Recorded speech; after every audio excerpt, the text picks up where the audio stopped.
Hello there, and welcome to Corey Loses for the August channel update and patron/viewer Q&A. So this is a video I do every month where I try to answer as many questions from patrons as I can, but this month I also said I'd be opening it up to viewer questions. So I have a good chunk of questions from Patreon to answer, as well as some questions from the comments section there, which I have loaded on my phone here. I'm not just distractedly looking at Reddit or something. But a lot has been kind of going on in the last month that I thought I'd talk about a little bit before we get into that. So we've got the Pentastar alignment and Republic playthrough that are going on currently, with the Republic playthrough getting kind of close to the end-ish. I'm hoping that the next series we're going to have going will be the Community Challenge, which is where I get a bunch of ship names from patrons and viewers, as well as ground unit names, and then those are the only ships I'm able to use to complete a single planet start challenge. So I'll build those ships. If they die, they're gone for good, and then that's all I can use. So I only have whatever I'm given by the viewers, which means it's a lot of fun, but also very difficult. So I'm really hoping we'll be able to get that up soon. I've done 3 before, and the theme for this one is going to kind of be minor faction mashup stuff. I talked about it a little bit in, I think, the last episodes of the Pentastar Alignment campaign or the Republic, either one. I definitely talked about it recently in a video. So I won't spend too much time on that. There's just 1 or 2 ships that I'm hoping might get done first, so I'm kind of holding off on officially announcing that with the unit list, just in case some stuff can't be done as well as I'd hoped. We do have Revan here for this video. Dana made a Revan pillow and a Thrawn pillow who've probably shown up in a few videos by now. But yeah, so I've been trying to do more live streaming over the last month, and that's gone pretty well. We've been doing a lot of Mass Effect in particular over on Twitch. When Mass Effect, we're on 2 right now. When Mass Effect is done, I'll probably find another RPG to do. There's a bunch of old RPGs that I kind of started the channel initially, like 5 years ago, hoping to play, and then just never got around to them. Legendary Edition for Mass Effect was kind of a good opportunity for that. But there's still a lot of other games kind of in that category that I'd like to do at some point. So I'm thinking Dragon Age or The Witcher would be the next ones. But I also want to throw in some other games as well. There was one of the questions on the patron side. Well, I just want to find out who asked it. I think it was Charles. No, sorry, it was Kedemache, who's asking, I'm sorry if I'm mispronouncing that. Seeing these things only is written, it makes it a little. Yeah, so they asked if RimWorld is going to be coming back. That's a game that I always want to play, that I'd like to have more opportunities to play. So you can probably expect some RimWorld, even some games like Hearts of Iron. I kind of prefer Europa Universal, so that's probably going to be first. But those kind of games I can definitely play on Twitch, and even some of them might work on YouTube. Basically, Twitch is where I do a lot of stuff that I don't think will work very well on YouTube, or that I've tried on YouTube and it hasn't gone as well. I think RimWorld probably works okay on YouTube, but one of the things that was asked about on the viewer side in the comments from the last channel update, where I spoke about potentially doing a kind of like third stream archive channel, just so I can upload the Twitch VOD so they're always available. I don't think I'm going to do that quite yet, but it is something that I have been kind of perennially thinking about. I've been saving the VODs from Mass Effect 2 at least, and I was thinking about putting those up, editing them down a bit and putting them up. But I'll probably try that at least with 1 episode of Mass Effect 3. I don't know if Mass Effect 2 would be the right place to start it, but yeah, so that's going to be kind of what's going on over on Twitch. We'll still have the recordings of the Empire at War playthroughs, which will be this afternoon for those watching this the day it goes up, because that's basically every Monday. I'll do the episode recordings for Empire at War. Then throughout the week, it's just an assortment of uh, Mass Effect and other games. Pokemon Unite I want to do more of. So there's that as well. I'm trying to get relatively high ranked in Pokemon Unite. So that's been kind of the game I play every so often, trying to play like at least once or twice per day. So we'll see how much that comes up, or if that comes up, if people are interested in watching it. I know Clamburglar is. But yeah. So our next question here comes from Dylan, who asks, will Dash Rendar be a hero in the Galactic Civil War mod? It's honestly way too early to give specific answers on like what is or isn't planned. I haven't done a huge amount of planning for specific units and heroes or where they're going to show up or what's going to be prioritized where. Dash Rendar would probably be a safe bet, but it's not like he's written on a unit list or like a specific planned list anywhere. A lot of the stuff for Imperial Reign, which is our Galactic Civil War mod, is still working out things like the government mechanics and the basic gameplay rather than specific content. That usually comes a bit later. Systems design is more what I'm working on now. And then once I'm done with a lot of the core parts of that, then I'll be bringing in the rest of the team, showing them what I've broken, and that's when we'll start like arranging these specific pieces of content where they're going to be or prioritizing what we're going to make.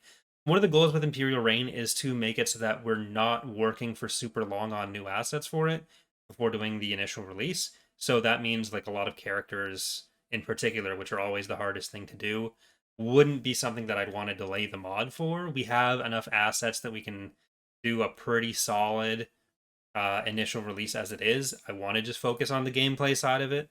Whereas Revan's Revenge is kind of the opposite, where it needs a lot of assets. So that's kind of how we're focusing on it right now. So any specific question about like, is this hero going to be there? Is Bad Batch going to be there? Is Dash Renner going to be there? Is Kanan going to be there? Is Ezra going to be there on the canon side? Like those things are much more unlikely for the first release.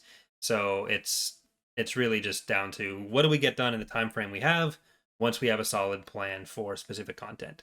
So yeah, like over the years of TR, we've added pretty much everything everywhere. So it's not it's generally a question of when rather than if, but that means it's like because it's so based on resources or whether we find the right place for something to be that it's difficult to answer in advance. But thank you, Dylan. Our next question comes from JFKNYC, who wants to know, do you have any plans to add the ATTE artillery variant to Fall of the Republic? Maybe I'm misunderstanding the difference. The Clone Wars episode, the first 5 minutes of Season 3, Episode 21, an ATTE fired a projectile that arced towards its target instead of a normal straight line. That wouldn't be the kind of variant that we would normally do. That's probably just a visual thing for that episode. They're physical projectiles that the ATTE shoots, so I don't even know if that would be like a special thing it was doing there. It might have just trying to lob the physical projectile. Like it's a generally it's like super accelerated, so it would just go in a straight line. But like that, an ATTE artillery version would not really be something we're looking there. Thank you. Our next question comes from Lars, who asks, can you give a brief history of how you got into TR and how the project started? Maybe you already have a video on that. I actually did do a pretty long video going over the history of the project pretty recently. I'll link that probably in the comments. I'll do that as a pinned comment for those who want to watch that rather than trying to go back over it here. I've been thinking about doing like a second part or a second breakdown of that, focusing on some other stuff. So if people did seem to enjoy that the first time, and there's like now that I know that it like if I know it's something people are more interested in, then it's something that I can do a bit more like of an actual breakdown on or put a bit more time into organizing different information or collecting older stuff to kind of show with it. Just because it at least then I know it's like that time isn't just going out the window. But yeah, if that's something people want to see more, then I'll do it. Check the comments within a few minutes of this being up, and I should have the link there as well for the old version of it. But the next question here, thank you, Lars, comes from Charles, who's asking, is the Praetor carrier shown in lore anywhere, or just a genius idea by the team? I've never been more excited to play as the PA. So this gets to a unit that we are adding for 3.2 for the Pentastar alignment. This is something that actually has been asked a fair bit. So the Praetor carrier is basically a version of the carrier, or of the Praetor rather, with the nose cut off, and then there's a bit of an inset with a bunch of hangers. That is something from lore. It's not something that gets a lot of explicit information, but it's from a comic book image. I think it's Admiral Giel's flagship, Giels, or Giel apostrophe S, Admiral Giel's flagship. So if you look that up, I think there's a Wikipedia or a Wikipedia article for it. So if you want to see that picture, maybe I'll even see if I can like throw it up on screen now because I should be editing this. But yeah, so that's what that is. That is a real ship. The any extra information about it is stuff that we're like interpolating from the fact that it is like a Praetor body with those modifications. So there's a lot of like uh, deduction going on there, but it is real. So thank you, Charles. Our next question comes from Haster, the King in Yellow. Is there a chance that the Proficient class cruiser could be added as an influence unit for Corellia at some point? So the Proficient is likely to be a Corellian faction unit. I don't think we're going to be turning any of the Corellian units into influence units. There will be a couple places that they might show up other than that. But generally, when stuff becomes a playable faction, there'll be uh, their their stuff won't be used as an influence unit. So those are the units that you can buy on planets if you have 10 influence. So like some of the Hapen stuff will probably be removed, and then there will be a few other places that get thrown in once Hapens become playable. And it's possible that the first release that all that Corellian stuff is done, they'll already be playable. So it would be unlikely for any Corellian units to become an influence unit. We do have the Proficient, our design for it currently in Ascendancy as a New Republic unit. That is probably not going to be remaining in Ascendancy once I get to being able to do a couple more releases of Ascendancy. Uh, and the design that we use there, we probably won't be keeping it the same way when we update it for Thrawn's Revenge.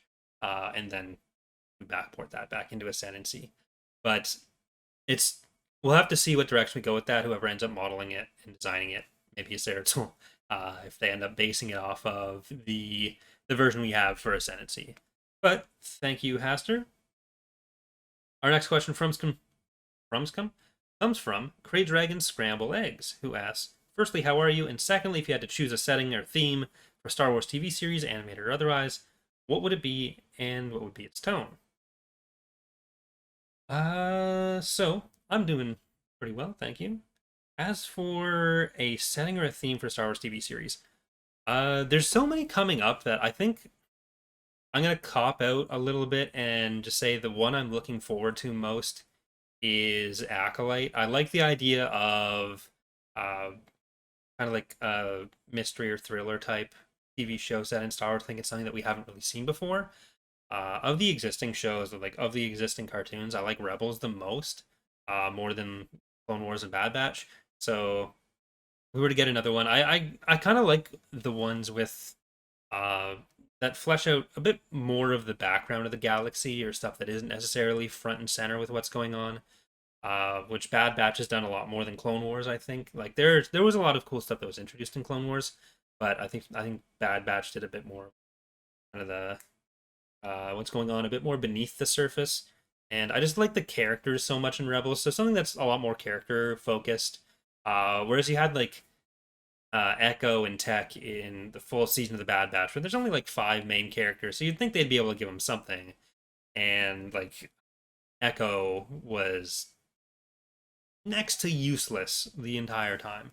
He did stuff, but he didn't really do anything that was of like importance to the audience or impacted how we saw Tech.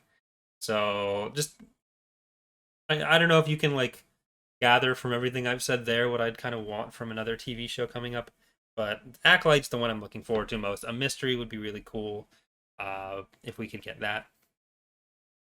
I don't know if like Acolyte, obviously all we just have is the title and what Kathy Kennedy said when it was announced, but that was still the one that the small blurb we got stood out most of that. So mystery, please.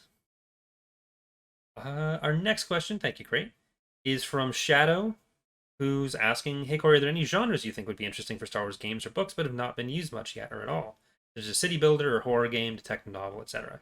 So I just said I'd like a Star Wars mystery, so that kind of applies here as well. But I'd really love to try some sort of like Star Wars city builder, like even just a good mod for city skylines. I love city builders, and I think if there was a Star Wars version of one, then I'd be able to have an excuse to play it on stream in the channel more, which is like I'd love to be able to play more city skylines. And if I did like a Tatooine or Coruscant asset pack for city skylines, then maybe I could justify like streaming it a bit more. So That would kind of be what I want there. So yeah, other than that, like Star Wars as a background could be a cool way to explore a lot of genres. So I'm kind of open to a lot of like I'll watch or read or try anything once as far as that goes. I think I'm like professionally obligated to, so that helps. But yeah, city builder, a 4X strategy game in Star Wars would be cool. One of the problems with 4Xs in Star Wars is that there's not that many periods where there are a lot of different factions actively in a position where they can take over the galaxy. That's one of the reasons that I like period with Thrones Revenge so much, because even though we kind of skew some stuff because it's a game, it's one of the periods where there's so many active powers. But that I'd still like a 4X or City game. Thank you, Shadow. So our next question comes from II, who is asking, I was wondering about the Strike Cruiser model. It used to be round, then became rather angular, but now it's round again. Was the reason for that? Was the round design more accurate? Yeah, so the round design was more lore accurate. We initially did the Strike Cruiser model based off of the source images and some reference to Evil Jedi's Warlords model, which is a mod for Homeworld that kind of gets used a lot uh, in Empire at War mods. So like a lot of models you'll see in Empire at War uh, in other mods are from Evil Jedi's Warlords mods because he free released it. We don't use any, but it's the source of a lot of like misconceptions about certain ships. Or like people will see certain things in multiple mods in Empire at War and assume that's because they're based off some lore basis. But really, when a lot of those things happen, it's because they're all using Evil Jedi's Warlords models. But yeah, so we referenced it a little bit for the Strike Cruiser because it was a good 3D reference at the time. But then we weren't really thrilled with the model. And when I redid the Strike Cruiser, because I think I did the second angular one, I was trying to reinterpret it a little bit. That was at a time where we were also doing stuff very low poly.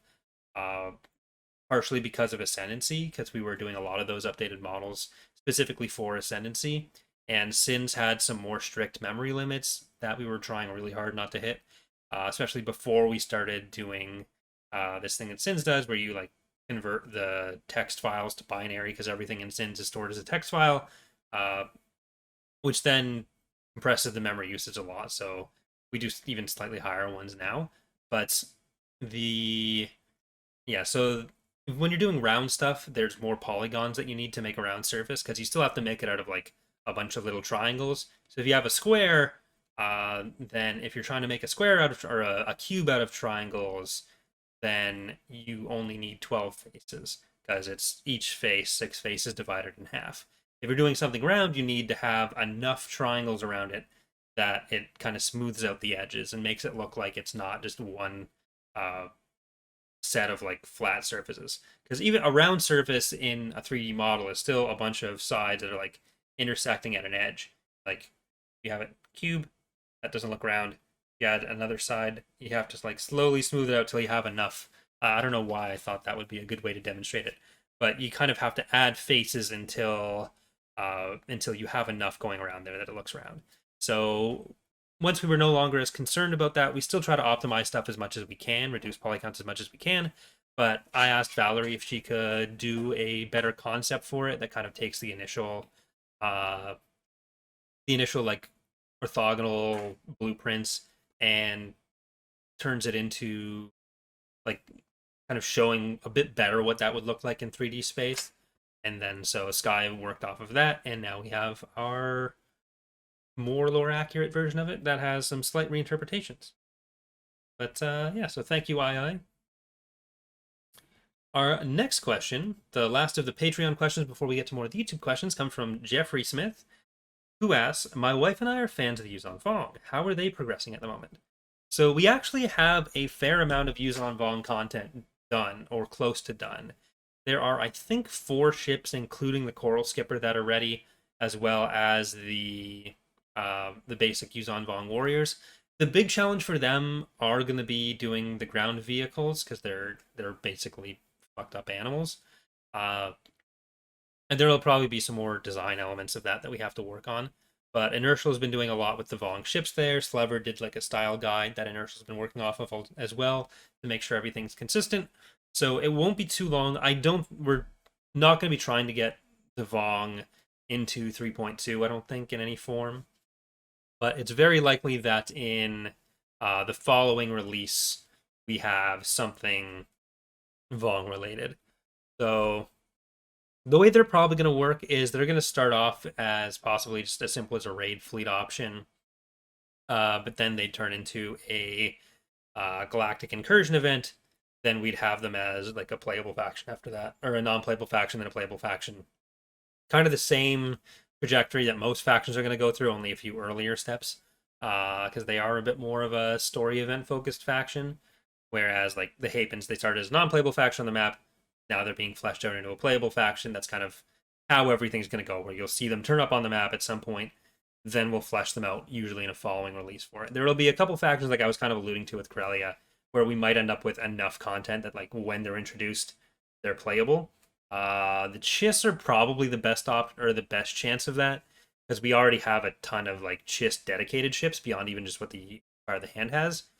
But yeah, so the Vong shouldn't be super long before you have an opportunity to do something with them in game. But thank you, Jeffrey. That's going to do it for our patron questions. Now, a couple more that are on YouTube before we go. So, our first YouTube question here, I guess other than the one we answered at the start, is from Andrew, who asks, "Hey, Corey, could you do a series of videos just detailing the strengths and weaknesses of different factions in TR? Also, letting you know that I absolutely love your game. Thanks for reading. Well, glad you enjoy it. That is actually something that I am planning to work on. I want to do a series of beginner's guides to like an overview for the mod, but also beginner's guides to each faction. I did that with the Republic in Fall of the Republic last year, I think it was. And that's actually close to the most viewed video on the channel. Um, the most viewed video on either channel, actually, on Datapad or here. It's closing in on 150,000 views. So that is something that I definitely want to do more of for that reason. But it does seem to help people understand what's going on there. It's just, I'm always unsure whether I should start working on that kind of thing now or if I should wait for the next versions. So what I'm actually thinking I would like to do is I will probably be working on some of those while we develop 3.2. So I'll be recording them in 3.2 and then I'll be releasing them slowly after the point 2 versions come out. So I'll be like finishing them off in the live version and releasing them like that. Uh, so I think that's the best way to do it. I may end up doing before that like an overview video for like a beginner's guide to Thrawn's Revenge in point 1 and then just updating that when point 2 comes out because I think it's still useful information people have right now, even though it'll become less applicable with the point 2 releases. But yeah, like that's always one of the difficult parts with documentation is like what do you update now versus what do you do later, especially for stuff that's outside of the game. Uh, like people finding the older version of stuff can become a problem. But that kind of thing is definitely something that's on my radar and something I really want to do for a bunch of reasons. So thank you, Andrew. Our next question comes from Estefan, who asks, "Have you thought about doing like a Dark Times mini period weeks before Order 66 to include in Fall of the Republic? It'd be awesome to see the Imperial Venators and Acclimators all gray paint in that case." So Dark Times would generally be like the Imperial period, so after Order 66. We don't really plan to extend Fall of the Republic into the Imperial period. Once we have Imperial Reign out, we're going to be doing a Reconquest of the Rim kind of GC in that. And when we're doing that, we'll probably work on a Reconquest of the Rim version for Fall of the Republic. But the thing is, like, there's a lot that was changing at that time, and part of it is just like that period is essentially encapsulated in the mod by what's going on when you're just killing the last bits of the CIS after you've already reached the Order 66 decision. It's something that comes up organically through the game rather than something that we need to like throw in a bunch of extra stuff to represent directly. That is the stuff you get from drive yards, from the hero options changing. So it's already represented to a large extent. The big thing that people do always ask for there is the color switches on the Venator and the Acclimator in particular, or most of the Venator. But the reason that we don't do that, the difficulty with that, is because you can't dynamically change the colors on a specific ship. To do that, we would have to uh, like have two full models within the Venator and then swap out each mesh with a different texture set, which would mean the model file is twice as big and requires twice the upkeep, and that's not generally ideal. We do use the Gray Venator skin for like uh for the garrisons already. So when you have shipyard garrisons, they lack the livery, and that helps you tell like what's a ship that you've built versus what's a ship that's in the garrison, and we don't really want to lose that either. So generally, it's like a resource question. We can't just like swap all the Venators for Gray Venators. We'd have to code either a new version of it. We'd have to have the models be kind of pointlessly large in file size. It's not it's a non-trivial problem to do it in a way that ends up making sense with how EAW works. Like if you code a new version and then you just do a find and replace across the galaxy, then you can end up with some edge cases that people don't tend to appreciate, especially when stuff's in motion. Like if you're sending a whole fleet of Venators and then this script triggers to like swap the red Venators for another coded entity that's the gray Venators, then you have to lock and unlock the other Venators, and you'll end up missing some generally. So it causes more problems than it solves. Our next question, so thank you, Esteban. Our next question comes from Randomness Inc., who's asking, when it comes to the design of the Hapen ships shown in the anniversary stream, none of them seem to resemble the original Battle Dragon at all. What's the reason for this? Also, since you know the creator, will PR ever get another update? I think Bob does want to still do some stuff with PR. I don't know what his specific plans are right now for it. I think like he's a busy guy, so I'm not sure how that fits in or how broad he is with it. I know he used to want to do some Warlord stuff with it. I could just ask him instead of just talking off the cuff, but he used to want to do some Warlord stuff. I don't know if he still does or what else he's planning to do. So I can't answer that very well. Sorry. But for the Hapen stuff, the new Hapen designs were done by Valerie as well as a couple by Aceritzel. And what Valerie was trying to do primarily there was different aquatic or avian bird shapes as the different ships. So like the Battle Dragon is a clamshell. The uh the Nova is more of like a bird, so it just looks like a bird of prey from Star Trek technically, but it has some like avian elements to its design.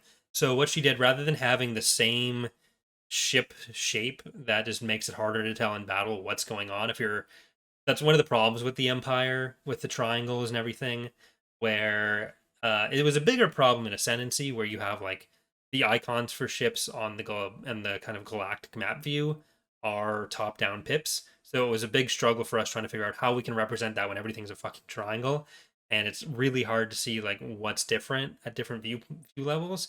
So when you have the option to not do that, it's typically a bit better to have different design language that kind of like, oh, this is, you can quickly recognize what a ship is. So rather than go of like varying sizes of clamshell, which we kind of thought about at first before she started doing those designs, there are instead different aquatic animals that you can see. So there's like the fleet tender's a turtle, like turtle inspired in the same way that the battle dragon's a clamshell shape. So if you look at all the Hapen designs, you'll be able to see kind of different different elements of different aquatic life. There's like kind of the squid or uh, kind of manta ray almost looking elements and octopusy elements. So not James Bond, but yeah. So that's what they're all based on. While still trying to keep like some specific design elements similar. So it's, I think uh, Valerie and Oz and now Bob doing some of the textures, myself doing some of the textures. I think we've done a really good job of making those stay consistent. So it's like identifiably the same style groups while still being clear that these are different ships doing different things and keeping the Battle Dragon at the core of that. But yeah, so the Haven should be a lot of fun, but they are not all clamshell. I think that is most of the questions. There are a couple more here. So the Viking of Norway asked, other than new models and units, what's next for Fall of the Republic? So the big thing for Fall of the Republic, other than units, which are mostly in kind of like a going for stuff like the Umbaran stuff, or well, really the thing we were on to work on more with Fall of the Republic is that kind of stuff. So we've got the core rosters for the factions pretty well fleshed out. We have like most canon units that have ever been mentioned anywhere already in there. A couple things like the Procurator and Maelstrom that we don't have yet that we'd like to put in. But for a lot of those core units, what they're actually going to be is like thrown in specific places so that there's still a core gameplay identity for the factions, rather than just a slew of units that do kind of everything and muddle the differences between the factions. So what we primarily want to work on for the mod is more of the government side of stuff, more of the story side of stuff. So there's different missions, fleshing out the sub faction mechanics a bit more, that kind of stuff to help like the galaxy feel a bit more alive. Then we'll have the huts coming at some point, whenever we get to them for TR as well. So probably not this release, definitely not this release, but possibly next release, because we do want the huts as a third playable faction there. But right now the focus is, as far as Fall of the Republic's concerned, more of the stuff to make the galaxy feel more alive. So the Umbaran units that I was just talking about, other influence units for different planets. The Umbaran units probably won't be an influence unit. They'll probably tie in a different way. They may end up as influence units, or it'll possibly be some mix of the two. That's the kind of thing we're working on for Fall of the Republic. So thank you, Viking of Norway.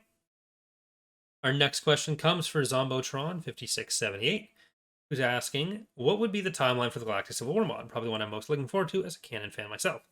So the in-universe timeline for the Galactic Civil War mod Imperial Reign is going to be right at the end, or right at the declaration of the New Order. So the end of episode 3 up to the end of episode 6 on the Legend side.